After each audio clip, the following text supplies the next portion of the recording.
Afternoon, everyone, and welcome to News 3 Now live at 4 on this Wednesday. Hope you all had a good day.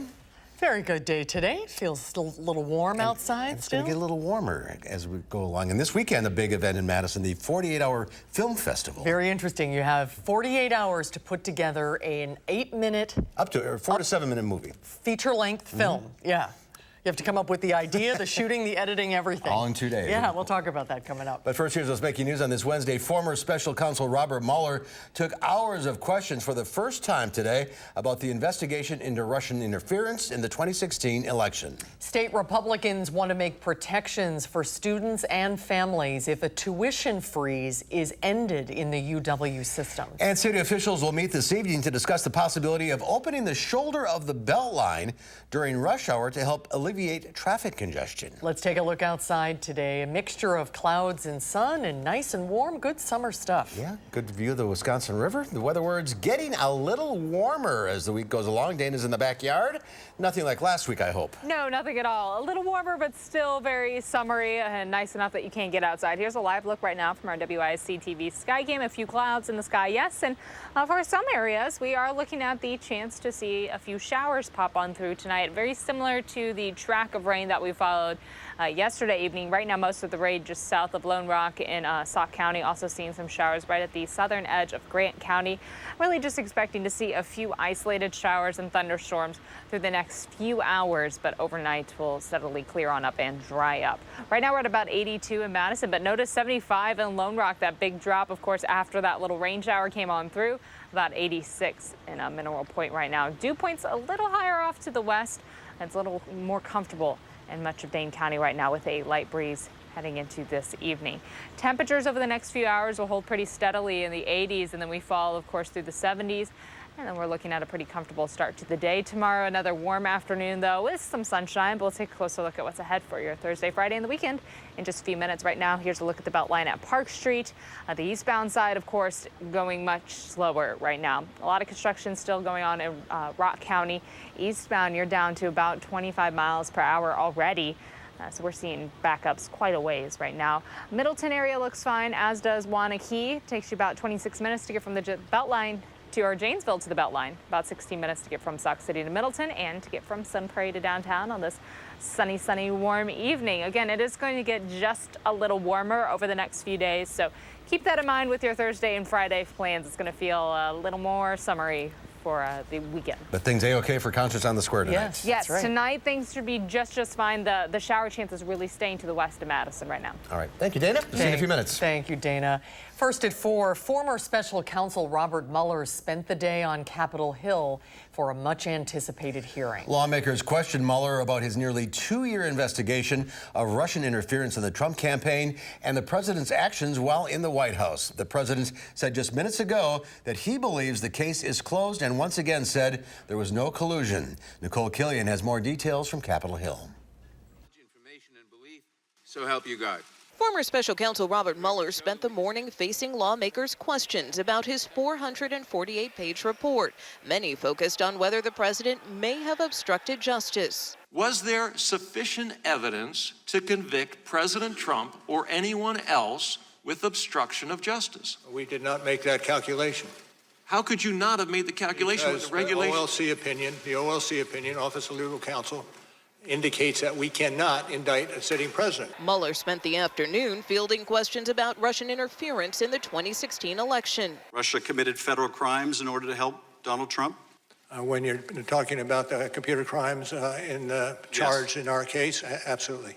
Mueller stuck largely to one-word answers, and rather than elaborate, he frequently referred members of Congress back to his report. Republicans say the hearings changed nothing. I think at the end of the day, what we have found is exactly what we started with. There's been no movement. In fact, if anything, it's now time to move on. Democrats say the hearings show evidence of potential crimes in the White House. This should have blown their minds because they saw for the first time Robert Mueller saying yes to multiple instances of obstruction of justice by Donald Trump. We've got a felon right now in the White House. American people are seeing it. The White House says the president watched some of the hearing. He tweeted sarcastically thanking the Democrats for holding it. Nicole Killian, CBS News, Capitol Hill. And President Trump's 2020 presidential campaign sent out a fundraising appeal during the hearings asking donors to give $2 million in the next 24 hours to support the president. The Wisconsin Department of Health Services has issued a public health alert for Dane County because of an increase in suspected opioid overdose activity. Police say there have been 6 overdoses in local hospitals in the last week. If you suspect that someone is having an overdose, officials say you should always call 911. State Republican lawmakers say they want to put protections in place for students and their families if the tuition freeze should come to an end at UW schools. Our Rose Schmidt spoke with them today and is here to tell us about the new proposal. Rose? Yes, well, the Fair Future Tuition Act would not end the freeze on in-state tuition, but it would cap how much the UW system can raise tuition if the freeze is lifted. Republican Representative Dave Murphy announced the new bill today at a panel for the nonpartisan group Badgers United, saying the goal is to prevent tuition from skyrocketing after the freeze is over. The state budget Governor Tony Evers signed into law earlier this month extends the freeze on undergrad state tuition for 2 years. The bill would allow the Board of Regents to increase tuition up to the Consumer Price Index after the freeze, but a student would pay the same rate for all 4 years on campus.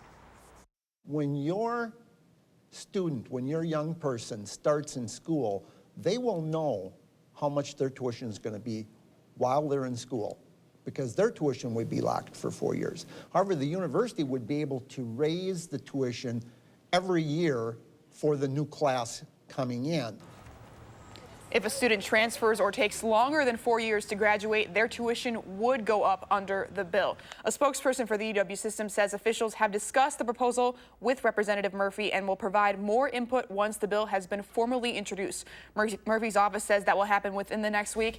And on News 3 at 5, we'll hear from some students about how they feel about this new proposal. Still a long way to go. A long way to go, early stages right now. All right, Rose, thank you. Thank you, Rose. New at 4, one of the companies involved with last week's substation explosion says it could take up to 2 months to clean up the area. The American Transmission Company is keeping the 700 block of East Main Street closed while crews clean up MG&E's Blount Street substation. The city of Madison says the company needs to keep the road closed to provide an area for equipment and tanks to handle the hazardous waste removal. An explosion at the substation and a subsequent fire at another substation caused a widespread power outage in downtown Madison for much of Friday. Alliant Energy is going home to home in Baraboo, relighting gas service to nearly 600 customers today. There's currently 30 to 40 crews going around relighting pilot lights. A utility crew digging near the intersection of Vine and Maple Streets in Baraboo hit a gas line yesterday afternoon. The workers hit a 2-inch underground high-pressure line.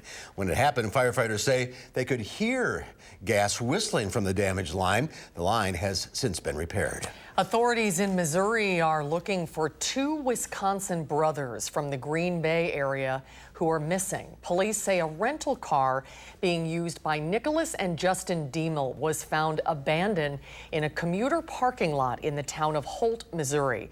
They were in the state on business. The Nicholas's wife told reporters in Missouri that she last spoke to her husband on Sunday. She also says the 2 brothers own a livestock company and were visiting farms in the state. Wildlife officials are coming together in Madison to discuss chronic wasting disease today and tomorrow. The Wisconsin DNR will host officials from across the Midwest. They're planning to talk about the latest research about CWD and how they can manage the disease. At the end of the conference, the experts will put together a list of recommendations to improve the disease in deer. CWD attacks the deer's brains, causing them to grow thin and act abnormally and eventually die. A 26-year-old motorcyclist is dead after a crash last night. Police say she died this morning after hitting a retaining wall near Dempsey Road in Madison. Authorities say she lost control of her motorcycle around 8:30 last night. The incident is still under investigation. The Department of Transportation is looking at ways to alleviate traffic on the Beltline. And you have a chance to weigh in on the issue. Eric Franke is here now with more details on a meeting coming up in the next hour. Eric? That's right, Mark and Susan. Now, one thing the DOT is looking at is opening up the shoulder to drivers on the Beltline at peak times. That extra lane would run from Whitney Way all the way to the interstate, and about 120,000 vehicles a day use that stretch of the Beltline. With that extra lane, the hope is that traffic would run more smoothly, also more safely, cutting down on crashes. Under the plan, there would be electrical signs that would indicate to drivers if that shoulder lane is open or closed. that system would be actively managed, that somebody will be watching that from our traffic management center so that they know that if there's a disabled vehicle in there and we're going to safely close that lane and it would function as a shoulder.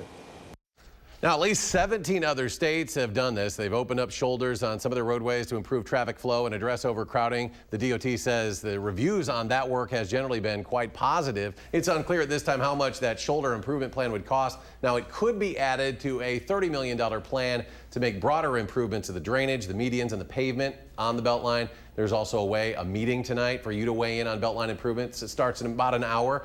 DOT holding a public information session. It is at 2300 Park Street. The community room at the Village on Park starts less than an hour now, 5 o'clock. Mark and Susan. All right, Eric, thank you. You're welcome. The Green Bay Packers are cutting one of the key pieces of their defense, releasing All-Pro defensive tackle Mike Daniels.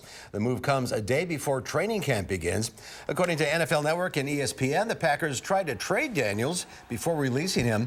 The 4-year veteran was due to make $8.1 million with the Pack. He was only able to appear in 10 games last year due to injury.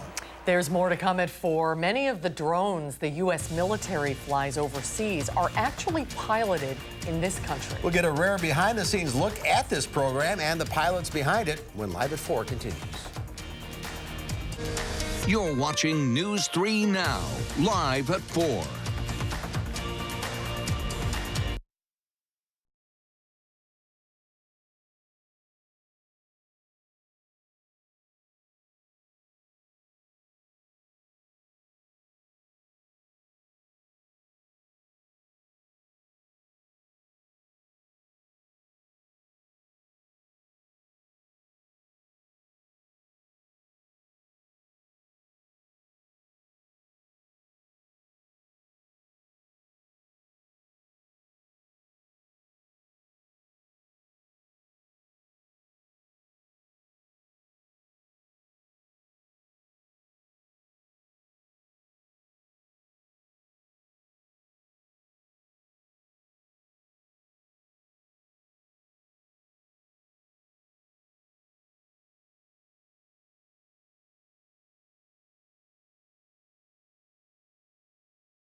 A growing number of bars, music venues, and stadiums are using electronic devices to scan IDs. Think of it as an electronic bouncer. One company is called Patron Scan, and it's used at bars and clubs worldwide. It scans your information when you enter the bar, and its primary purpose is to identify fake IDs, underage drinkers, and identify people with a history of violence and sexual assault. Now, according to Patron Scan, it only collects your name, date of birth, photo, gender, and zip code. And if someone causes problems of some kind of disturbance, they can be flagged. In Sacramento, California, a city ordinance mandates that all bars and clubs use an ID scanning system. Here in Wisconsin, it's up to the individual bar or club to decide if they want to scan their customers. Well, it's been a costly day for Facebook. The government is fining the tech giant $5 billion for privacy violations. In a settlement announced today with the Federal Trade Commission, Facebook has agreed to take new steps to protect the private information of its users. Facebook will create an independent privacy committee. The members, along with CEO Mark Zuckerberg, must report quarterly to the FTC that they are in compliance or face civil or criminal penalties. Facebook's CEO prefers to move fast and break things. And so for this reason, it was clear that we needed to erect speed bumps requiring both Mr. Zuckerberg and Facebook to slow down and take care with consumer privacy. Zuckerberg responded, writing, "We have a responsibility to protect people's privacy. We already work hard to live up to this responsibility, but now we're going to set a completely new standard for our industry." Facebook also announced today the settlement of another federal investigation with the Securities and Exchange Commission. The company will pay an additional $100 million after failing to reveal its privacy violations to investors. It was a mixed day on Wall Street following disappointing earnings reports from Boeing and Caterpillar. The Dow Industrials lost 79 points, closing at 27,269. The Nasdaq Composite Index added 70 points, and the S&P 500 was up 14 for a record close of 3,019. Remotely piloted aircraft are getting new attention amid reports that Iran shot down a U.S. Navy drone last month, and the U.S. downed an Iranian drone last week. Many of the drones the U.S. Air Force flies overseas are piloted from a military base here in the United States. Janet Shamlian got a rare behind-the-scenes look at those operations. Hours before first flight, engines spool up. Final checks are made, and the Reaper is out to the runway. Oh, I see it. But the team at the controls is a mile away, in a room that's effectively the plane's cockpit. This is the aircraft they're flying across the Nevada desert. They'll soon be navigating a similar Reaper in the skies above terror hotspots around the globe, without ever leaving the state. This is a base at war every day. These metal containers have been turned into air-conditioned cockpits, and the pilots who are inside them are training to fly missions all over the world. 600 pilots and 350 sensor or camera operators work in teams around the clock. Go for the air conditioning unit. Averaging 6 airstrikes and 1,000 combat hours every day. The act of taking a human life, the act of supporting guys on the ground is as stressful as it was sitting in an F-16, regardless of the distance in between the two airframes. Major Bryce is a combatant in the sky 8 hours a day. So even like right now, we could turn the laser on, I could turn in, and we could fire another missile. Sometimes dropping Hellfire missiles or precision-guided bombs on high-value targets. Well, our job is to be in the mental model knowing that we could jump right into the seat and something could happen. He says being close to home makes him a better pilot. Even though I might get home at weird hours, I get to go home and spend time with my wife and daughter. The missions themselves are classified. So this camera right here is able to provide 360 degrees of rotation. And so are other capabilities of the Reaper. But here's what the Air Force will say. The planes are protected against threats that could try to jam the satellite signal between pilot and plane. As aviators patrol the skies without ever leaving the ground. The planes cost about $16 million, and it takes roughly a year to train an RPA pilot. Janet Shamlian, CBS News, Creech Air Force Base, Nevada. Two things struck me: how big those planes are, and how young those pilots are. I think you're right on both accounts. Wow. Yeah. Interesting. Well, still to come at 4, hear from a volunteer who's been making sure for decades that Oshkosh's major aviation show gets off the ground. And then coming up tonight on News 3 Now at 5, if you're looking to retire, Wisconsin might be one of the best places to do it. We'll share why coming up at 5.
Well, take a look at this. It was 102 degrees in Paris today. The Eiffel Tower is stifling hot. Someone thought, let's see how long it would take for a chocolate Eiffel Tower to melt in the French sun. Turns out, less than 10 minutes. Wow. Oh, there it goes. And it turns out things are going to get worse. The forecast for tomorrow calls for a high of 107.6. That's the hottest ever been in Paris. 104 was the record high. Oh, whoa.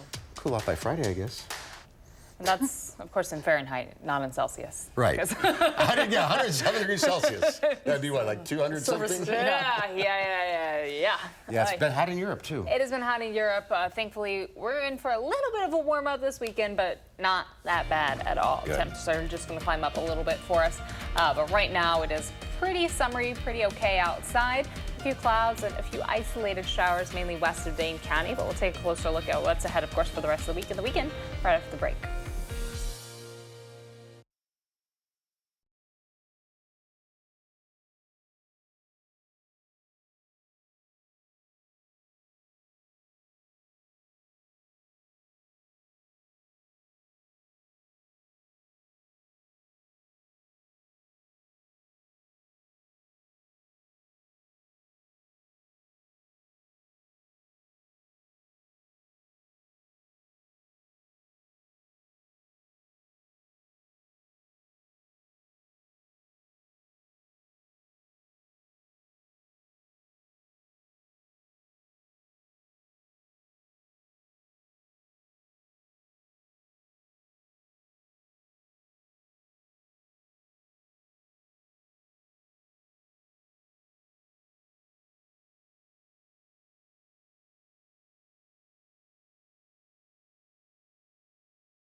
Overall, it's been a really summery, sunny day for us, but right now as we look at our Doppler track, we do have a few showers and isolated thunderstorms in Iowa and Grant County.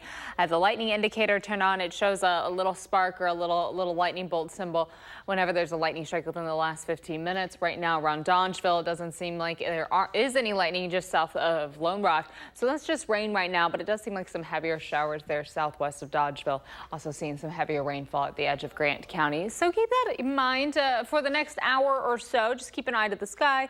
These showers are moving through fairly quickly, but once they get out of here, and then we're looking at a dry evening and overnight, the shower chances diminish, and then heading into tomorrow, another nice sunny day. That high pressure still overall in control of the Midwest, but it is starting to shift a little more east. So because of this, our breeze shifting directions right now at the very western edge of the state. It's still northwestern, but we're going to start to see a more southerly flow for tomorrow and especially Friday and Saturday. Because of this, the warmer air is going to move move in. And that means our temperatures, of course, are going to climb a little higher, and it's going to feel just a little more humid outside over the next few days. Right now, it's 82 in Madison, about 83 in Dubuque, and 86 in La Crosse. So everybody's sitting in a similar spot throughout Wisconsin. No big fronts dividing us with our temperatures. As far as dew points are concerned, still close to 60 in Madison, just a little bit higher west of Dane County, but not oppressively hot or oppressively humid right now. Just a little higher for our dew points. Tomorrow, plan on a mostly sunny sky. There's that breeze coming from the south,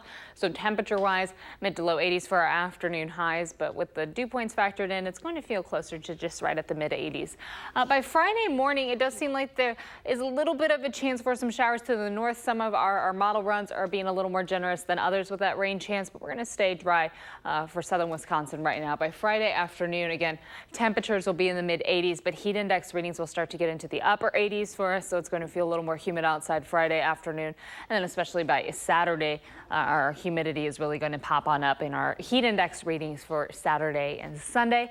Plan on those being a little closer to the 90s or low 90s for most of the area. Tomorrow, though, again, it'll feel close to our temperatures or just a little bit warmer. Even today, it just feels a little more humid outside than it did on Monday, but that's because Monday was so nice. For Friday, again, those heat index readings climbing up in the afternoon to the mid to upper 90s for most of the area with that sunshine coming on in. It's going to be a little warmer outside for Friday afternoon. Temperatures over the next 12 hours, of course, falling for us overnight. That breeze right now is nice and calm. It's not going to pick up at all. It's just really shifting direction steadily. So as it does become a little more southern tomorrow, you'll notice, of course, those afternoon highs will climb just a little more. But as far as our overnight lows are concerned, they'll drop to pretty seasonable levels just because of that clear sky. No cloud coverage to halt them at all. And then heading into tomorrow afternoon, we'll warm right back up. So we'll start the day off at about 62, pretty pleasant outside and mostly clear. And then heading into tomorrow, again, mostly sunny, continued warm for us, 84 the high for your Thursday afternoon. So it will be just a little warm outside. But thankfully, it's not a huge heat up and it doesn't last for too long. Mid 80s for us on Thursday. We start getting into the upper 80s heading into Friday and the weekend. Again, those heat index readings will be into the lower 90s. We have some shower and thunderstorm chances developing late on Sunday and staying through Monday. That system is going to cool us down for the start of next week. We'll see our temperatures get a little closer to average, falling back to the lower 80s and close to 80 for our afternoon highs. We'll stay there for a few days with some rain chances creeping back in on Wednesday. And then it does look like another little warm up heading into Friday. Another system starting to push on in, bringing some rain chances for the end of next week. We do have a few more days of sunshine, and humid at 84, 85, 86 is a lot different than humid at 93. So it's still going to be warm. It's still going to be very warm outside again for Friday and then heading into Saturday for this weekend. So just make sure you stay extra hydrated for the end of the week and enjoy the sunshine. It's CrossFit Games in Madison next week. It's going to be hot for them, yes, but I can't believe that it's already been a year. I know. It's exciting to believe. Time flies. Yeah. All right, thanks, Dana. Speaking of time, for 1 week out of the year, Whitman Regional Airport in Oshkosh is the busiest airport in the world. And in its 50th year in Oshkosh, volunteers are what give AirVenture wings to fly on. John Dommel introduces us to a volunteer who's been chipping in at the event since it first moved to Wisconsin. As anyone at AirVenture will tell you, it's the supporting cast that brings the greatest aviation celebration to life. Ticket sales are up 16%, and it's been going strong in Oshkosh since 1970. We probably got 5-6 times as many airplanes as we had the best day back then. There are 4,500 volunteers keeping AirVenture running smoothly, doing everything from carpentry to lawn mowing. And a few have been lending a helping hand since day one. When I first started, we only had one exhibit building and very limited outdoor space. A former flyer himself in the Air Force, he's an advocate for aviation. I was never in a position to dedicate and finance a wing to the museum or something. All I had to offer is my time and effort.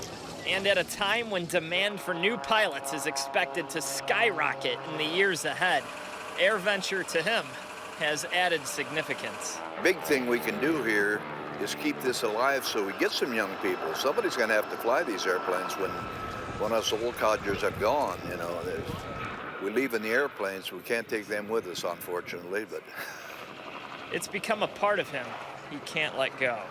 How much longer are you planning to keep volunteering?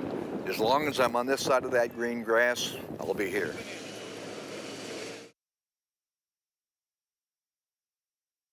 And if you're interested, EAA AirVenture runs through this Sunday. My brother is there. Yeah, he's the whole week. He flies up every year and camps under his plane. Well, when I was growing up, not far from there. Yeah. It was always fun to watch all the planes. The Goodyear blimp one year was flying around at night. Yeah. It's something. It's something every check it year. out. It's not that far away. It's an hour and a half away. There's more to come at 4. Imagine making an entire movie in just 48 hours. Well, that's what teams of filmmakers in Madison face this weekend. We'll preview the 48-hour film festival when Live at 4 continues.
The idea of trying to complete a short film in just 48 hours, it sounds a little crazy, doesn't it? Yeah. Maybe even impossible. But Madison has a whole community of filmmakers that participate in an annual competition dedicated to the idea that great films can be made in a short time. It's called the 48-Hour Film Project. Michael Keeney and Catherine Thompson are the producers of the 48-Hour Film Project. Welcome back to you guys. Good to see you again. Good to see you. So, Kathy, for people who have never heard anything about this, how does this project work? You get your team together. It's all volunteer. You can't pay anyone. So it could be people coming in from LA, which we had 2 people come in this year from that far away. I think we had 1 person from Alaska. Wow. They get their team together. They get a genre on Friday, which is the type of film they're going to make. And they don't know what genre they're getting. They don't know what it's going to be. Okay. We give them a name of a character they have to use, a line they have to use, and a prop they have to use. Off they run, and on Sunday, a full film that's legal to film at any theater has to be finished. So, how does it start? Our turn-in process this year, or actually a kickoff process this year, was kind of fun in that as you said, they don't know what genre they're going to get. There are about 25 or so genres that they might pull out of a hat. Give us some examples. They might get film noir. They might get Western. They might get a musical. This year This year we also have political film. We have comedy. We have slapstick. We have a genre that we're particularly proud of called film de femme, which is something that requires strong women to take a leadership role. There's all sorts of, there's silent film. There's a whole bunch of different genres that they won't know until that Friday night. So what's the process? They sit down, they gather, and write a script first?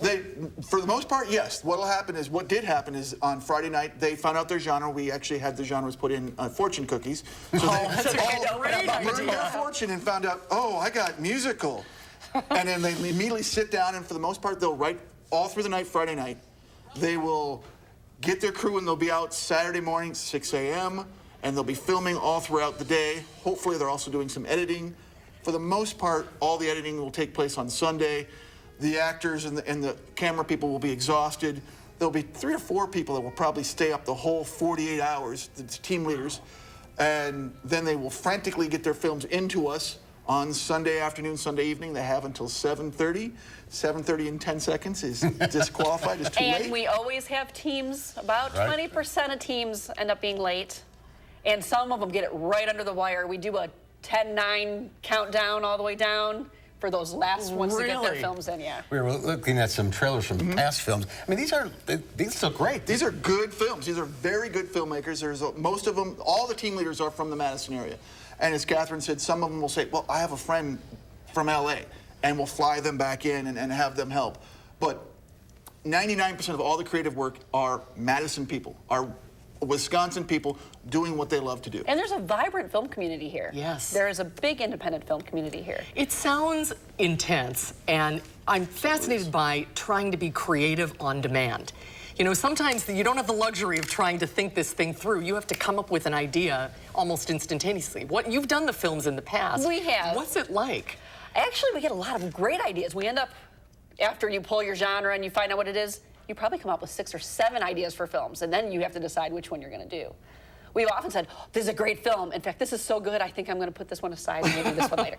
And then we come out and say, hey, okay, we'll do this. It might even change as you go. You might start filming and think, actually, I think we're going to pull this back and go in a different direction. And it's a competition. Yeah. Absolutely, yes. One film from Madison will be the best film of Madison. That will go on to our Filmapalooza International Competition, which this year will be in Rotterdam. And from there, about 12 or 15 will actually screen at the Cannes Film Festival in Paris. Wow. Cannes, France. Well, that could literally jumpstart your whole career. Every year, somebody from Filmapalooza gets a feature film deal, gets a television deal. It's rare, but every year somebody makes it. That's incredible. Oh, what's the name of the filmmaker for the superhero movies that used to be in 48er? Geez, you're putting me on the Sorry. spot. Let's play Stump Michael. We'll get back to you on that. And this is exactly how the creative process works. Yes, exactly. And people can see the finished product Monday night. Monday night. We have 2 blocks of screening, one at 6 o'clock and one at 8:15. There'll be 14 films in one and 15 films in the other, and you'll see almost all the genres.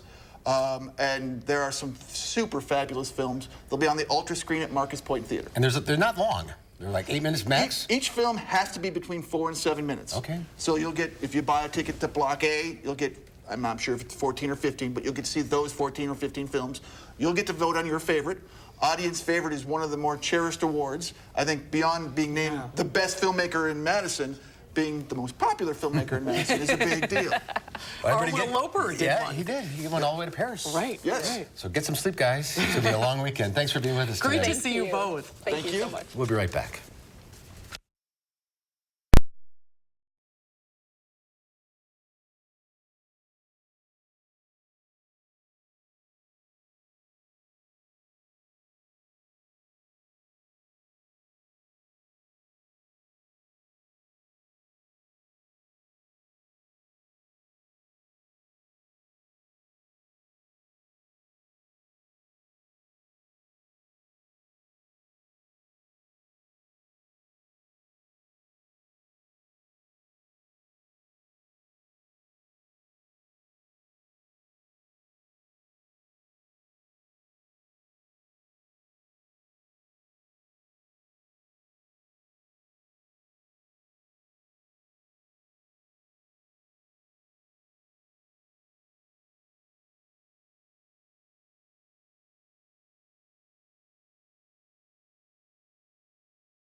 Overall traffic on the Beltline is going a little slower, especially on the eastbound side. Here's a live look from the Beltline right at Park Street. Westbound seems to be going okay. Eastbound, of course, we are seeing delays in every single lane. Folks taking a little longer to merge on up, but things at least are moving along. That's the good news. We don't have any stops or delays.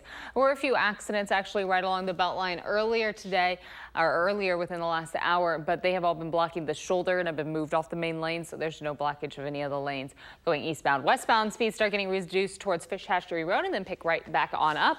Around Middleton, of course, we have some delays getting on and off the Beltline, heading east and west on 14, and then for Wanakee, some delays right downtown with 113 sliding through. 26 minutes to get from Janesville to the Beltline. From Sauk City to Middleton will take you 16 minutes, and the drive from Sun Prairie to downtown has taken just a little longer than usual, about a 19-minute commute this evening. That's a quick look at traffic. All right, Jana, thank you. The Ohio State Fair is honoring the 50th anniversary of the Apollo 11 mission with giant sculptures made out of butter.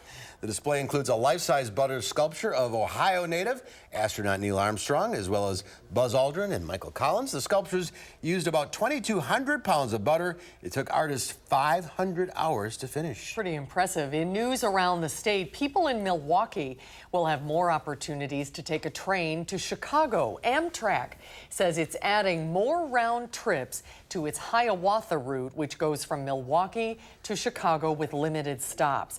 Last year, a record 858,000 people took the route, and the number is expected to be even higher this year. The number of round trips will jump from 7 to 10 every day. The latest state budget included money to allow the additional trips and to improve the rail lines. I love taking the train. I do too. Yeah, I do too. It's fun. America's 9 sturgeon species and subspecies are making a comeback. The giant bottom-feeding fish were nearly wiped out by pollution, dam construction, and eventually they were overfished. America's sturgeons are mounting a comeback from the edge of extinction. The massive bottom-feeding beasts that swam with the dinosaurs are among the world's most threatened fish. America's 9 sturgeon species and subspecies used to be plentiful in U.S. waters, but they were nearly wiped out by pollution, dam construction, and a caviar rush. So early on in the 1800s, at least in our area of the country, sturgeon were seen as a nuisance species. So they'd get in commercial fishermen's nets and they'd tear up their nets, so they'd just stack them on the shore and let them lay there for waste. Eventually, people found out they're valuable not only for their flesh, but also for their eggs, which can be made into caviar. So once that happened, they really got over-harvested. Now, scientists are finding sturgeon in places they were thought to be long gone, including Virginia's James River. Oh, there he is. There's another one behind your hand. See his nose right there? Yep, there's 2 right there. Like I said, 30 years ago, I used to swim in this river, but on certain days, you'd see 150 fish float up in a small area, just float up on shore dead. Now, it was chemicals they were pumping into the water. This was a wasteland. It really was when I was a kid. But I had never seen, of all the dead fish I ever seen, I never saw a sturgeon.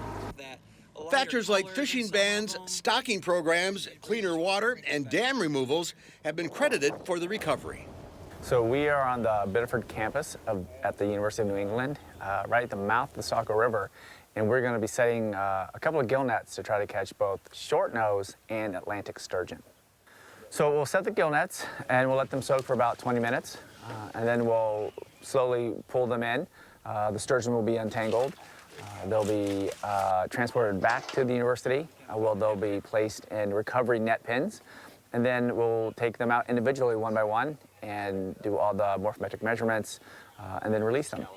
U.S. sturgeon populations are still a tiny fraction of what they once were, and environmentalists warn more conservation efforts are needed. Sturgeon sometimes live longer than humans, and they spawn infrequently. Experts say it'll take decades to measure a population recovery. Still, some say there's reason to be optimistic. We're kind of entering an exciting time in lake sturgeon restoration. We got a lot of work that's been going on stocking lake sturgeon or stocking sturgeon in general, and it takes a long time for these fish to mature and reach spawning age. And some of those stocking efforts, we're going to start hopefully seeing some of these fish returning. So I'm pretty optimistic at where things are heading going into the future with sturgeon. And of course, lake sturgeons are really big in Wisconsin. Oh, yeah. Sturgeon Bay. There used to be 15 million lake sturgeons in the Great Lakes. Now there's only 1% of that. Wow, and that's incredible. And they don't spawn until they're 20. They're so unique looking. They have such unique markings, and the big ones are really Yeah, unbelievable. Lake Winnebago, they do that spearing in the winter. Right, right. Prehistoric, that's for sure. Very interesting. I'm glad they're on the comeback. Yeah. And we'll be right back. For your roll playback.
A little warm out there, but not too bad. A little warm.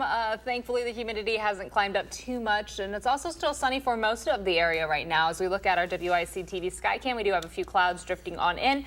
The showers are mainly west of Dane County right now. Notice those little sparks in the southwest quarter of Sauk County.